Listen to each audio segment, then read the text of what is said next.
स्वागत है दोस्तों आप सभी का फिर से एक नई वीडियो में। दोस्तों आज का ये वीडियो दोस्तों जेकबोर्ड का दोस्तों क्लास 10th के सभी विद्यार्थी के लिए बहुत ही ज्यादा मोस्ट इंपॉर्टेंट वीडियो रहने वाला है, क्योंकि दोस्तों फाइनली दोस्तों आज की इस वीडियो में हम लोग दोस्तों 2024 में गणित का यानी कि मैथ का जो एग्जाम होने वाला है वो आपका 16 फरवरी को होने वाला है। तो फाइनली आज की इस वीडियो में हम लोग पेपर को सॉल्व करने वाले हैं। आप दोस्तों वीडियो को अंत तक देखिएगा, जितना दोस्त उनको जरूर से जरूर शेयर कीजिएगा। आपका एग्जाम दोस्तों फर्स्ट सिटिंग में लिया जाएगा सोशल साइंस एग्जाम के बाद। सोशल साइंस का पेपर अपलोड हो चुका है, उसको देख लीजिएगा। सोशल साइंस का एग्जाम 12 फरवरी को है, ठीक है। उसके बाद आपका जो है सोशल साइंस के बाद मैथ का एग्जाम होगा। तो दोस्तों 16 फरवरी को मैथ का एग्जाम होगा। आज की इस वीडियो में हम लोग जो पेपर को सोल्व करेंगे। आप वीडियो को अंत तक देखिएगा, जितना प्रश्न बताएंगे उसको आराम से एकदम देख के जाइएगा, ठीक है। तहलका मचा दीजिएगा एग्जाम में। यहाँ पर दोस्तों थोड़ा सा फंडा आप समझ लीजिएगा। यहाँ पर आपका पंजीयन संख्या है, ठीक है, जो कि आपका एडमिट कार्ड में जो पंजीयन संख्या रहेगा वही यहाँ पर लिखिएगा। पंजीयन वर्ष है, रोल कोड है, ठीक है, रोल नंबर है, उसके बाद लिपि है, देवनागरी लिखना है, ठीक है। और तिथि में आपको क्या लिखना है, तो तिथि में यहाँ पर 16 फरवरी लिखना है, ठीक है। 16/2/2024, ठीक है। लिपि में क्या लिखना है, देवनागरी, ठीक है। चलिए यहाँ पर दोस्तों, यहाँ पर हम लोग जो पूरा इसको समझ चुके हैं। चलिए इसका जो हम लोग प्रश्न को देखते हैं कि क्वेश्चन कैसा रहने वाला है, ठीक है। चलिए बिना देरी के वीडियो को स्टार्ट करते हैं, आप वीडियो को अंत तक देखिएगा। तो चलिए दोस्तों बिना देरी के वीडियो को शुरू करते हैं, ठीक है। 16 फरवरी के पेपर में दोस्तों हम लोग तहलका मचाने वाले हैं। पहला प्रश्न दोस्तों आपसे पूछा गया है, क्या पूछा है कि 26 और 91 का अभाज्य गुणनखंड विधि के द्वारा एलसीएम ज्ञात कीजिए, ठीक है। Find the LCM of 26 and 91 by prime factorisation method, ठीक है। एग्जाम में दोस्तों इंग्लिश में भी प्रश्न रहेगा, ठीक है, और हिंदी में, दोनों तरह से जिस प्रकार से इसी प्रकार से रहेगा, ठीक है। जेक का लोगो है एकदम सेम इसी प्रकार से पेज मिलेगा। यहाँ पर आपका क्वेश्चन रहेगा, यहाँ पर आपको आंसर को लिखना है, ठीक है, इसी पेज में, ठीक है। कैसे लिखना है स्टेप बाय स्टेप समझिएगा एकदम, बिल्कुल भी दिक्कत मत लीजिए। एक एक प्रश्न को सोल्व करके आपको देंगे, ठीक है। कैसे लिखेगा, चलिए इसको हम लोग बनाते हैं, ठीक है। तो यहाँ पर दोस्तों सबसे पहले हम लोग इसको हल करते हैं। तो यहाँ पर हम लोग क्या लिखते हैं, तो 26 और 91 बोला, ठीक है। तो यहाँ पर हम लोग 26 पहले लिख लेते हैं कुछ इस प्रकार से, ठीक है। 26 का भाज्य गुणनखंड करते हैं, तो यहाँ पर एक लाइन खींचेंगे कुछ इस प्रकार से, इसको ऐसे मारेंगे, 2 से इसको काटेंगे तो ये 13 बार में चला जाएगा, ठीक है। 13 से कटेगा तो ये एक बार में चला जाएगा, 2 से काटेगा 13, 13 दूना 26, 13 एकम 13, ठीक है, इस प्रकार से। उसके बाद 91 यहाँ पर लिख लीजिएगा, ठीक है। 91 लिख के इसको ऐसे ड्रॉ कीजिएगा। इसको काटेंगे 7 से काटेंगे तो 13 7 91 चल जाएगा, ठीक है। 13 7 जा 19 ठीक है। इंग्लिश वाले भी देख लीजिएगा, ठीक है। और 13 से इसको काटेंगे तो 13 बार में 1 चला जाएगा। अब दोस्तों कैसे लिखना है, जैसे बता रहे स्टेप बाय स्टेप लिखना है इसी प्रकार से एग्जाम में, ठीक है। 26 को यहाँ पर हम लोग लिख लेंगे, ठीक है। 91 को यहाँ पर हम लोग लिख लेंगे। 26 में क्या क्या मेथड आया, तो 2 गुना 13 आया, तो 2 गुना 13 यहाँ पर हम लोग लिख लेंगे, ठीक है। 91 में क्या क्या मेथड आया, तो 7 गुना 13, तो 7 लिख लेंगे और गुने में 13 लिख लेंगे, ठीक है। यहाँ पर इस प्रकार से, ठीक है, ये 13 है, ठीक है। चलिए लिख लिए। आप देखिए कि 26 में 2 गुना 13 आया और 91 में 7 गुना 13 आया। 13 दोनों में कॉमन है तो इसको एक घेरा बना लीजिए, ठीक है, एक घेरा जो कि दोनों में कॉमन है। अगर यहाँ पर एचसीएफ पूछता तो एचसीएफ तो पूछा नहीं, एचसीएफ पूछता तो 13 होता है, एलसीएम पूछा है, कैसे लिखेगा, यहाँ पर लिख दीजिएगा एलसीएम, ठीक है। एलसीएम इज इक्वल टू क्या करना है, इज इक्वल टू का साइन दीजिए। जो दोनों में उसको एक बार लिखना है तो 13 को एक बार लिखेंगे और जो बाकी बच गया उसको लिख दीजिए। तो 2 गुना 7 बच गया, इसको हम लोग लिख देते हैं, ठीक है। गुना कीजिएगा तो 13 दूना 26 आ जाएगा, ठीक है। 26 गुना बच गया 7, तो 26 गुना 7 कीजिएगा तो दोस्तों जो फाइनली जो आंसर निकलेगा 182 इसका हो जाएगा। ये आपका करेक्ट ऑप्शन हो गया। यहाँ पर इस प्रकार से 2 नंबर पक्का, ठीक है। सेम इसी प्रकार से लिखना, पूरा पेज आपको दिया जाएगा एकदम अच्छा से क्वेश्चन को सोल्व किया जैसे हम आपको सोल्व करके दे रहे हैं। आगे बढ़ते हैं नेक्स्ट प्रश्न की ओर। नेक्स्ट दोस्तों आपसे 2 नंबर प्रश्न पूछा गया है कि मान निकालिए 5 cos square 60 degree plus 4 sec square 30 degree minus 10 square 45 degree. Evaluated 5 cos square 60 degree plus 4 sec square 30 degree minus 10 square 45 degree. मान निकालना है, चलिए फटाफट से इसका मान निकालते हैं। सबसे पहले कोस 60 का वैल्यू पता होना चाहिए, सेक 30 डिग्री का वैल्यू पता होना चाहिए, tan 45 का वैल्यू पता होना चाहिए, ठीक है। आपको क्वेश्चंस पेपर पे टिक नहीं करना है, आपको साफ सुथरा एकदम आंसर लिखना है, कट पिट तो बिल्कुल नहीं करना है, ठीक है। चलिए बुच्चा बुचकी मत कीजिएगा। कैसे इसको बनाना है समझिएगा ध्यान से। जो चीज दिया गया उसको हम लोग उतार लेते हैं, ठीक है। क्या क्या दिया है, 5 कोस स्क्वायर 60 डिग्री, ठीक है, प्लस 4 सेक स्क्वायर 30 डिग्री, ठीक है, माइनस 10 स्क्वायर 45 डिग्री। इसको हम लोग लिख लेंगे। लिखने के बाद क्या करना, फाइनली जो इसको 60 का वैल्यू मान हम लोग पुट करेंगे 37 का और 45 का, ठीक है। कैसे पुट कीजिएगा, 5 पहले 5 का 5 हम लोग लिख देते हैं, ठीक है। इस प्रकार से cos 60 का वैल्यू कितना आता है, cos 60 का वैल्यू होता है 1/2। क्या होता है, 1/2। अब देखिए दोस्तों, यहाँ पर स्क्वायर दिया गया है तो इस पर हम लोग स्क्वायर चढ़ा देंगे, ठीक है। इसको ऐसे कीजिएगा, स्क्वायर दे दीजिएगा, ठीक है। प्लस का साइन है, प्लस का दे देंगे। 4 है, 4 लिख दीजिए। सेक तो गुना पहले हम लोग देंगे, सेक 30 डिग्री। सेक 30 डिग्री का वैल्यू कितना होता है, 2/√3 होता है, 2/√3। इस प्रकार से लिख दीजिए। यहाँ पर स्क्वायर है तो यहाँ पर स्क्वायर हम लोग दे देते हैं, ठीक है। माइनस का साइन है, माइनस दे दीजिए। tan 45 का वैल्यू कितना होता है, 1 होता है, ठीक है। tan 45 का वैल्यू 1 दे दीजिए, इसका वर्ग कर दीजिए क्योंकि यहाँ पर वर्ग है, ठीक है। सेम दोस्तों इसी प्रकार से आपको बनाना है, स्टेप बाय स्टेप जैसे समझा रहे, ठीक है। एरो के निशान दीजिए। अब 5 का 5 लिख दीजिए हम लोग, ठीक है। 1 का वर्ग कीजिएगा तो 1 आएगा, 1 लिख दीजिए। 2 का वर्ग कीजिएगा तो 4 आएगा तो 4 लिख दीजिए। प्लस का साइन है, प्लस का दीजिए। 4 का 4 लिख देते हैं, ठीक है। गुना है तो गुना, 2 का वर्ग कीजिएगा तो आ जाएगा 4, तो 4 लिख देते हैं, ठीक है। यहाँ पर दोस्तों √3 है, ठीक है। √3 का वर्ग कीजिएगा तो कितना आएगा आपसे पूछा है, ठीक है। हम रफ करके समझा रहे, यहाँ पर आपको रफ नहीं करना है, ठीक है। आपको रफ के लिए पीछे जगह दिया जाएगा, पीछे कीजिएगा, ठीक है। अगर दोस्तों √3 को √3 से गुना करेंगे तो कितना आएगा, √3 को √3 से गुना कीजिएगा तो आपका 3 आएगा। क्या आएगा, 3 आएगा। तो यहाँ पर हम लोग 3 इसको लिख देते हैं, ठीक है। माइनस का साइन है, माइनस हम लोग दे देंगे। 1 का स्क्वायर 1 होता है, ठीक है। आपको क्वेश्चन में कट पिट नहीं करना है, ठीक है। हम आपको रफ के लिए यहाँ पर समझा दिए, ठीक है। चलिए, = का साइन = दे देते हैं। उसका बाद 5 को 1 से गुना कीजिएगा, 5 आ जाएगा। नीचे क्या है, 4 है, 4 लिख दीजिए। प्लस का साइन है, प्लस दे दीजिए। 4 चौके कितना होता है, 4 4 से 16 होता है, 16 दे दीजिए। नीचे क्या है, 3 है, 3 लिख दीजिए, ठीक है। माइनस का माइनस, 1 का 1 हम लोग लिख देते हैं। अब इसका दोस्तों हम लोग भीम का जोड़ निकालते हैं। भीम का जोड़ कैसे निकलेगा, ठीक है। ऐसे एरो देते हैं, ऐसे यहाँ पर लाइन देते हैं। 1 के नीचे कुछ नहीं है, 1 दे दीजिए, ठीक है। अब 4 3 का एलसीएम निकालिएगा तो 12 आएगा, तो 12 यहाँ पर हम लोग लिख देते हैं। 4 को 12 से भाग दीजिएगा, 3 बार में भाग जाएगा, तो 3 को 5 से गुना कर दीजिए तो 3 5 हो जाएगा 15, ठीक है। प्लस, ठीक है। 3 को दोस्तों 12 को भाग दीजिएगा, 3 से 12 को भाग दीजिएगा, 4 बार में जाएगा। 16 को 4 से गुना कीजिएगा, 64 हो जाएगा। 16 चौका 64, माइनस 1 को 12 से भाग दीजिएगा, 12 जाएगा तो 12 कम हो जाएगा 12, ठीक है। इस प्रकार से, ठीक है। चलिए, जैसे स्टेप बाय स्टेप बना रहे इसी प्रकार से एरो का निशान देना है। 15 64 को जोड़िएगा दोस्तों, आ जाएगा कितना आएगा, यहाँ पर 15 और 64 को जोड़ना है तो 5 4 9 6 1 7 79 और -12 नीचे में = में 12, ठीक है। नीचे में बटे में 12, ठीक है। अब दोस्तों क्या करना है, 79 को माइनस करना 12 से। 9 में से 2 गया, 9 में से 2 गया कितना, 9 में से 2 गया सर जी 7। 7 में से 1 गया कितना, 7 में से 1 गया 6 और नीचे कितना है 12। तो 67/12 यानी 67/12 इसका जो करेक्ट ऑप्शन हो जाएगा, यानी कि आंसर हो जाएगा। तो इस प्रकार से आंसर को लिख लीजिएगा। आगे बढ़ते हैं नेक्स्ट प्रश्न की ओर। नेक्स्ट दोस्तों आपसे 3 नंबर प्रश्न पूछा। बिंदु ए जो दिया गया -5,7, बिंदु बी जो दिया -1,3, इसके बीच की दूरी क्या होगा, ठीक है। चलिए उसको हम लोग जो फटाफट से बनाते हैं। कैसे बनेगा, ए आपको लिखना इधर, ए का मान कितना दिया गया है -5,7, ठीक है। बी यहाँ लिखना है, बी का मान कितना है -1,3। इस प्रकार से लिख लीजिए। अब दोस्तों यहाँ पर x1 x2 हम लोग को पता करना चाहिए। तो x1 x2, x1 कितना है आपका, x1 कितना है जी -5, x2 कितना है -1 तो -1, ठीक है। उसी प्रकार से y1 लिख दीजिए, y2 लिख दीजिए।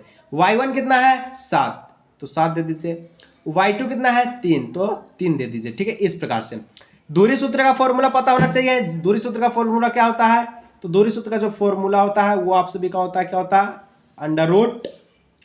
√x2 माइनस, ठीक है, x2 माइनस x1 का whole square plus y2 minus y1 का होल स्क्वायर, ठीक है। ये होता है दूरी सूत्र का फॉर्मूला।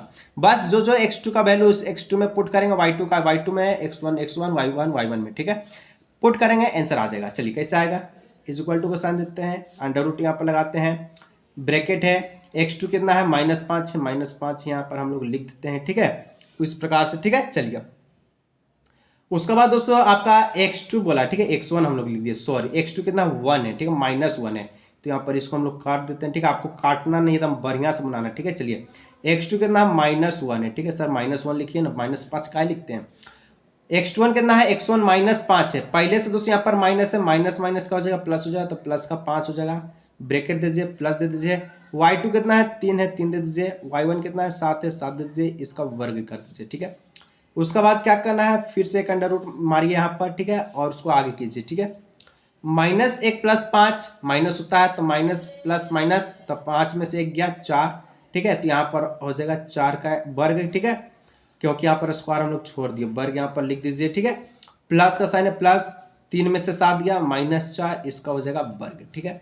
उसके बाद क्या करना है, 4 का वर्ग कितना होता है 16 होता है, और -4 का भी वर्ग आपका हो जाएगा 16, ठीक है। चलिए 16 16 दोस्तों जोड़ दीजिएगा, हो जाएगा 32 यानी कि 32 का वर्गमूल निकालिएगा, तो इसको हम लोग करते हैं, ठीक है। आभाज्य गुणनखंड कीजिएगा तो 2 गुना 2 गुना 2 गुना 2 गुना 2, 5 बार लिखिएगा 2 तो हो जाएगा 32, 2 दूना 4, 4 दूना 8, 8 दूना 16, 16 दूना 32, ठीक है।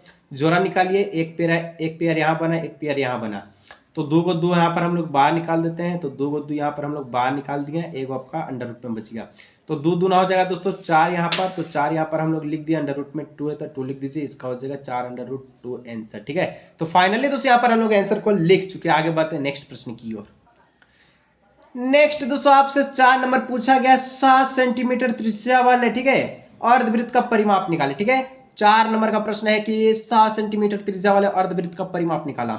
Find the perimeter of semi circle of radius 7, ठीक है। चलिए कैसे निकालना है, सबसे पहले हम लोग को आर का वैल्यू दिया गया है 7 सेंटीमीटर, इसको हम लोग लिख देते हैं, ठीक है।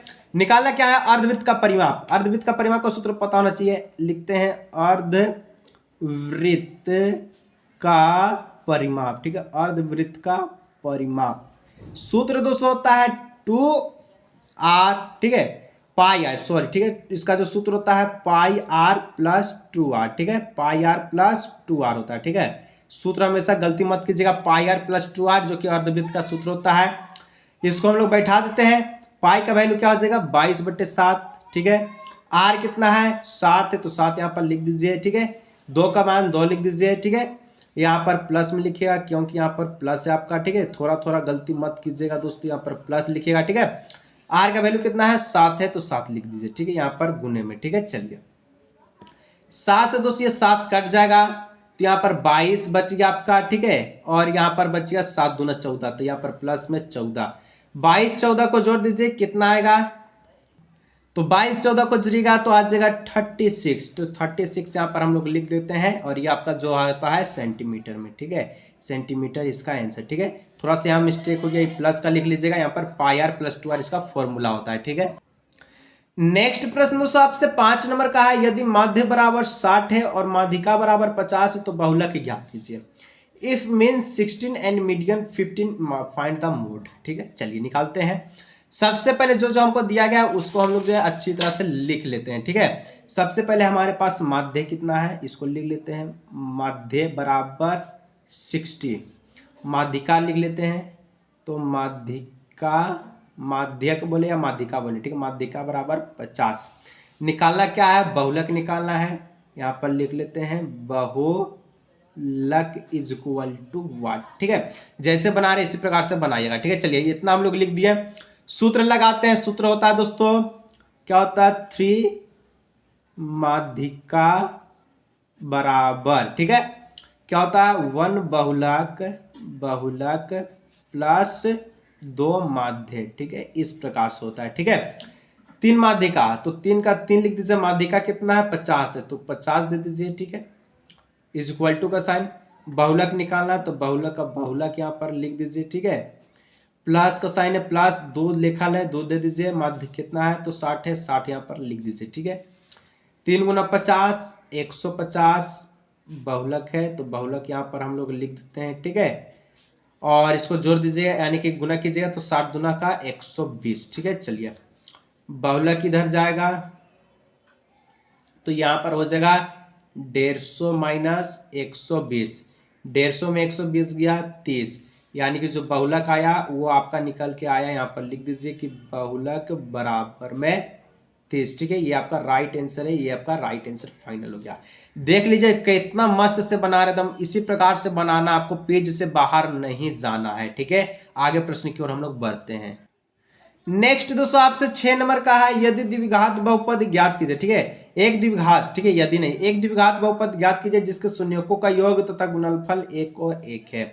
Find is a quadratical polynomial whose sum and product of the zeros are 1 and 1 respectively। अगर दोस्तों द्विघात बहुपद हमको ज्ञात करना है जिसका शून्यकों का योग और गुणनफल दोनों का 1 1 है, कैसे इसको बनाइएगा, चलिए इसका पूरा प्रोसेस आपको समझाते हैं। सबसे पहले हम लोग को शून्यकों का योग दिया गया है, अल्फा बीटा का मान 1 है, ठीक है, अल्फा प्लस बीटा का, ठीक है, और अल्फा बीटा जिसको शून्यकों का गुणनफल वो भी 1 है, ठीक है। सूत्र इसका समझाइएगा कि आपका जो सूत्र क्या होता है, द्विघात बहुपद का जो सूत्र होता है, ठीक है, समीकरण का सूत्र होता है, बहुपद का नहीं, बहुपद का तो कोई सूत्र नहीं है, समीकरण हम लोग लगाएंगे। सूत्र होता है एक्स स्क्वायर माइनस, ठीक है, alpha plus beta x plus alpha beta is equal to 0। बहुपद पूछा है, 0 हट जाएगा, ठीक है। अभी हम लोग समीकरण बना रहे इसका, उसके बाद बहुपद निकलेगा, तो इसका समीकरण लिख लीजिएगा कि x square minus alpha plus beta x plus alpha beta minus आपका क्या हो जाएगा, बराबर में 0, ठीक है। ये आपका द्विघात समीकरण का सूत्र हो गया। जो जो वैल्यू उसको पुट कर दीजिए, एक्स स्क्वायर है तो एक्स स्क्वायर को ऐसे लिख दीजिए, ठीक है, माइनस अल्फा बीटा का वैल्यू कितना है, 1 है, 1 दे दीजिए, एक्स बगल में है तो बगले वाला इसको उतार दीजिए, ठीक है, प्लस अल्फा बीटा कितना है, 1 है, 1 लिख दीजिए, इज इक्वल टू में 0 है तो 0 दे दीजिए, ठीक है, दे दिया। अब सर क्या करना है, अब क्या करना है, आगे बढ़ाना है, यहां से हम लोग को 0 हटा देना, ठीक है, क्योंकि ये आपका समीकरण है, इसको हम लोग 0 करेंगे, तो एक्स स्क्वायर लिख देते हैं और माइनस 1x है, 1x लिखे या x लिखे, बात बराबर है, ठीक है, तो माइनस x लिखेंगे प्लस 1 लिखेंगे, ठीक है। तो ये आपका दोस्तों द्विघात बहुपद हो गया, लेकिन इसको लिखना कैसे है, इसलिए, ठीक है, यहाँ पर 0 हम लोग लगा देते इस बार, ठीक है। उसका बाद लिखना इसलिए जो बहुपद होगा इसका क्या होगा, जो बहुपद होगा यहाँ पर लिख दीजिएगा, बहुपद होगा वो आपका होगा x square minus x plus 1, that is final answer, ठीक है, यहाँ पर, ठीक है। चलिए तो इस प्रकार से आंसर को लिख लीजिएगा, घेरा मत कीजिएगा, घेरा हम कर दिए आपको अच्छा से समझाने के लिए, ठीक है। आगे बढ़ते 7 नंबर की ओर। नेक्स्ट दोस्तों प्रश्न आपसे 7 नंबर का था, 21 सेंटीमीटर त्रिज्या वाले एक वृत्त के चाप की लंबाई क्या होगी जो केंद्र पर 60 डिग्री का कोण आंतरित करता है।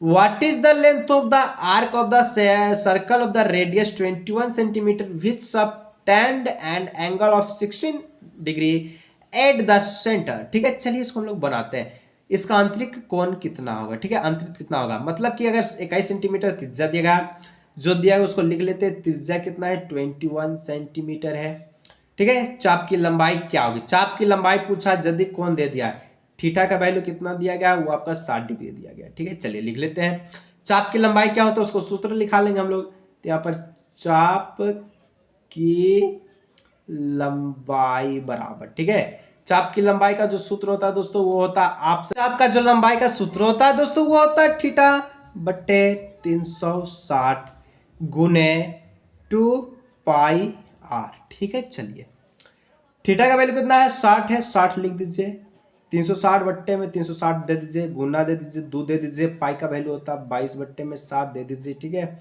आर का वैल्यू पुट किया गया है 21, 21 लिख दीजिए, ठीक है। काटिएगा, 7 से 3 बार में 21 चल गया हवा में, 1 0 से 1 0, 6 छक 36 ये भी चल गया, ठीक है। काट के दर्शाना होगा आपको, ठीक है। 2 से 6 3 बार में, 3 से 3 कट्टल, ठीक है। बच्चा का 22 बच गया, यहाँ पर 22 सिर्फ बचा है, तो इसका जो आंसर होगा वो 22 हो जाएगा, ठीक है, 22, ठीक है। तो 22 इसका जो करेक्ट ऑप्शन है यानी कि आंसर है। यहाँ पर दोस्तों अभी तक हम लोग जो कुल मिलाकर 7 प्रश्नों को सोल्व किए हैं, बाकी और प्रश्न आने वाला है। अगर आपको दोस्तों यहाँ तक पहुँचने में अच्छा लगा, वीडियो अच्छा लग रहा है तो सब्सक्राइब जरूर कीजिएगा, ठीक है। आगे का प्रश्न के लिए दोस्तों सपोर्ट कीजिएगा, अगर आप चाहते हैं कि आगे का वीडियो आपको आए, ठीक है, मिले, तो उसको लिए सपोर्ट जरूर कीजिएगा, ठीक है। और नीचे कमेंट कीजिएगा सर नेक्स्ट वीडियो लेकर आइए, तो मैं जरूर लेकर आऊँगा। आज की इस वीडियो को यहीं रखते हैं, मिलते हैं नेक्स्ट